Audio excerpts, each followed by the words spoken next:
A sheet pan is a rectangular pan, and of course you can use it to make a rectangular cake, but you can also do so much more with it. In this tutorial, I'll show you 6 ways to use your sheet pan to make different shaped cakes. After baking a sheet cake, the easiest option is to let the cake cool in the pan and then spoon your frosting on top.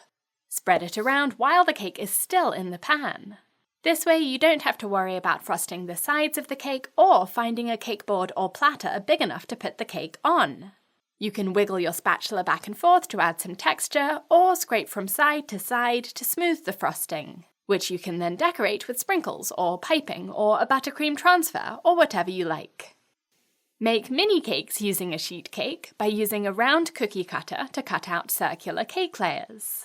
This is perfect if you don't have mini cake pans, and even if you do, cutting the cake layers out of a sheet cake is much quicker than baking a few layers at a time. And you won't have to wash lots of cake pans this way.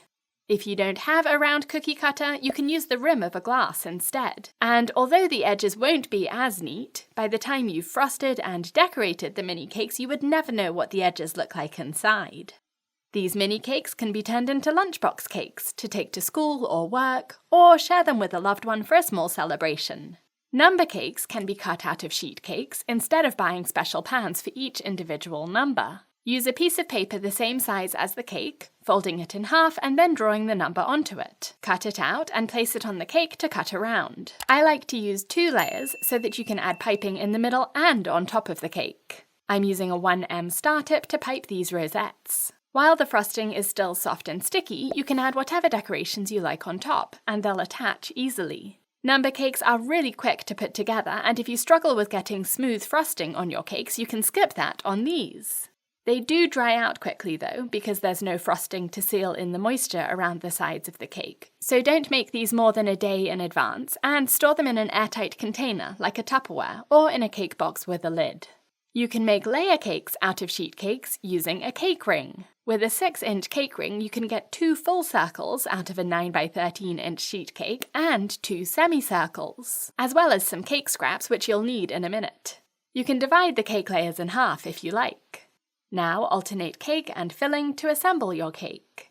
I'm using room temperature cake layers, which I almost never do, and you can see why. When cakes are at room temperature, they're really crumbly and messy to work with. Refrigerating them for an hour firms them up, so that they hold together much better. For the semicircle layers, when you place them on the cake, you'll see a big gap in between them, which is where the cake scraps come in. Use them to fill the gap, spreading some frosting along the straight edges of the semicircles to attach the scraps. And then add another layer of filling, another layer of cake, and ta-da! Now you can frost this cake and decorate it, and when you slice into it and serve it, the layers will look perfect. Cut your sheet cake into squares to make a square cake without needing a square cake pan. Layer the cake and filling as tall as you like. For a 9 by 13-inch cake, you can get 5 layers if you use the 2 little extra pieces at the edge to form one of the squares. Give it a crumb coat and then chill the cake for at least an hour while you cut out a square of cardboard that's half an inch bigger than the cake. You can use an Amazon box or any cardboard you have because you're going to wrap this in parchment paper to make it food safe and non-stick. Now spread frosting onto the top of the cake only and push the wrapped cardboard square down onto it, adjusting it so it's centered on the cake. Spread frosting around the sides of the cake, being generous so that it's at least as thick as the edges of the cardboard square. By cutting the cardboard square half an inch bigger than the cake, you'll have room for 1/4 inch of frosting on each side. Scrape around the cake with a cake comb and then spread more frosting to fill in any shallow areas, and then scrape again and again, sideways and upwards, pushing your cake comb against the cardboard to keep it straight, until the sides are smooth and the edges are sharp. Put the cake in the freezer for 15 minutes or the fridge for 30 minutes, and then slice underneath the parchment with a knife to lift up the wrapped cardboard square. Spread more frosting over the top to fill in any gaps, scrape off the excess, and voila! And then, of course, you can use a sheet cake to make a frosted sheet cake.